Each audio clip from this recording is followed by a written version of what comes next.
Two people are found dead inside a Coweta County home, and now one person is behind bars. We are live with the latest on the investigation. Plus, a federal vaccine advisory committee is getting ready to vote this morning on whether newborns should still get the hepatitis V vaccine. A suspect has finally been arrested in a 5-year-old mystery here in Washington. Who planted pipe bombs outside the party headquarters of both Democrats and Republicans? I'm Doug Luzader in Washington. We'll have the latest on that investigation coming up. Good Friday morning and welcome to Good Day Atlanta at 8 o'clock. I'm Ron Gant in for Buck Lanford. We'll see Buck a little bit later on this morning. Don't worry. I'm Alex Whitler. Thank you so much for being here. Not the prettiest start to your Friday. It is not. Still some rain moving through the area. Yeah. Joanne has a look at our forecast and you can see on that net cam, it is kind of dreary out there. You can see not much of anything. That's true. Basically. Yes. Yeah, it's ugly out there. And the fact is, we don't have a lot of rain, but man, it's still really nasty out there regardless, because this cloud deck has gotten lower and thicker. You should be able to see the King and Queen buildings in Sandy Springs through this view, but it's hard to pick out. As cloudy and even as foggy as it's starting to get, though, there's not a lot of rain, but it's still wet at times, and the roads are still wet from the overnight rain. Here is the newest batch of showers that we're tracking that's something beyond just drizzle or mist. These showers from roughly Carrollton to near LaGrange, coming in closer to Noonan and lifting into portions of Fulton County. But this is really just for the next few hours. During the afternoon, the chance of rain is even lower, but the clouds aren't going anywhere, and the temperatures in the 40s, they're not going anywhere either. So that's the way your Friday afternoon breaks down. We will have rain returning to some areas for Saturday. I'll break down who gets rain and who doesn't coming up in just a few minutes. Natalie? Joanne, thank you. We are checking in on the downtown connector. We had a crash at Freedom Parkway. It was blocking one of those main lanes there. They've cleared it over to the shoulder. It's out of the way, so any lingering delays will be easing up about 23 minutes from Langford Parkway to the Brookwood interchange. And the big three, those major interstates, all yellow. You've got your heaviest one, only 16 minutes out of Cobb on 75 from Wade Green to 285. Alex? Not too bad. Thanks, Natalie. It's 8:02. 3 DeKalb County firefighters were rushed to the hospital after their fire truck crashed on the way to an emergency call. This happened on Rockbridge Road around 10 o'clock last night. Officials tell us they suffered various injuries, but we're still waiting to find out how they're doing. Thankfully, no other cars were involved and no other injuries were reported. We're also working to learn what sparked a fire at an apartment complex in northwest Atlanta. The fire started this morning just before 3 o'clock in the 300 block of Archer Way.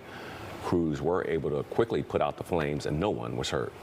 In Coweta County now, we hope to get more information about a double homicide. Yeah, deputies say they discovered 2 people dead inside a home near Sharpsburg last night. Good day's Mark Teichner is live at the scene. And Mark, there's not a lot of information authorities have given us, but what have you learned? Well, at this point, we do know there are 2 people dead. We know that a suspect is in custody. This all playing out on a home here on Little Road, which saw law enforcement out here for hours investigating this homicide. 2 people are killed in a Coweta County home. Sheriff officials say a call came in to 911 around 8 Thursday night reporting an unknown problem at the house located on Little Road outside of Sharpsburg. Arriving deputies located the victims inside the home. So far, no information has been released about them, including if they're adults, children, male, female, or if they lived at the residence. Also unknown to us is how the victims died.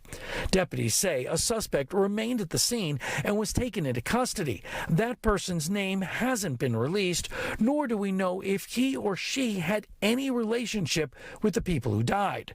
The GBI was called in to help Coweta County deputies with the investigation.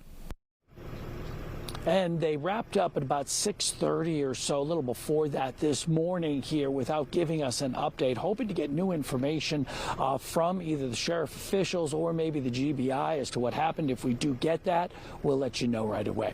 Reporting live from Coweta County, I'm Mark Teichner for Good Day Atlanta. All right, Mark, thank you. The GBI is also investigating an officer-involved shooting in Sandy Springs. Authorities say when officers responded to a 911 assault call at Dunwoody Place and Roswell Road, a man pointed a gun at them. That's when one of the officers shot him. There's no update on his condition. New this morning, there's an investigation into an overnight shooting that sent a man to the hospital with a gunshot wound to the neck. Atlanta police responded around 3 a.m. to an apartment on Peyton Place, where officers say they found that victim. He was taken to Grady Memorial in critical condition, and as part of the investigation into what happened, officers say they've interviewed a person of interest. The nearly 5-year manhunt for the mysterious D.C. pipe bomber may now be over. Federal agents now have a man in custody who they believe targeted both Republicans and Democrats back in 2021. Fox's Doug Luzader has more this morning from Washington. Well, the motive here is still a mystery, but this is a case that has touched off one conspiracy theory after another. A shadowy figure placing pipe bombs outside the party headquarters of both Republicans and Democrats in Washington back in 2021 on the eve of the January 6th Capitol riot.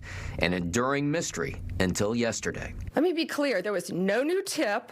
There was no new witness.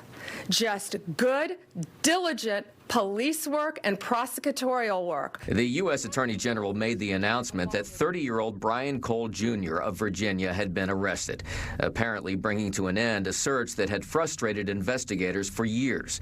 No new evidence emerged, but officials say they re-examined everything, from the bombs, which never actually exploded, to the suspect's shoes and height, to cell phone records of his movements that night.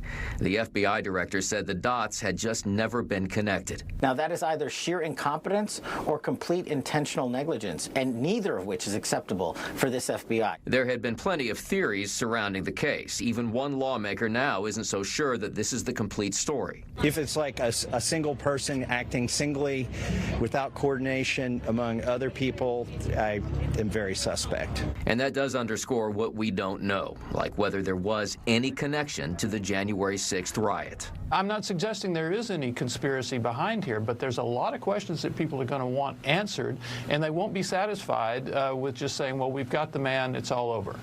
And there is still much to learn here. The Washington Post reports that the suspect was, according to their sources, a political extremist. In Washington, Doug Luzader, Fox News. Doug, thank you. A Virginia grand jury is rejecting the Department of Justice's attempt to re-indict New York Attorney General Letitia James. The move comes after a judge dismissed the original mortgage fraud case, saying Lindsay Halligan, the U.S. attorney who brought it, was illegally appointed. James has denied any wrongdoing. Meanwhile, today, a federal vaccine advisory committee will vote this morning on whether newborns should get the hepatitis B vaccine. The vote has already been delayed 3 times. The shots are widely considered to be a public health success for preventing thousands of illnesses. Committee members are considering delaying the vaccine for newborns whose mothers test negative for hepatitis B. Something to watch.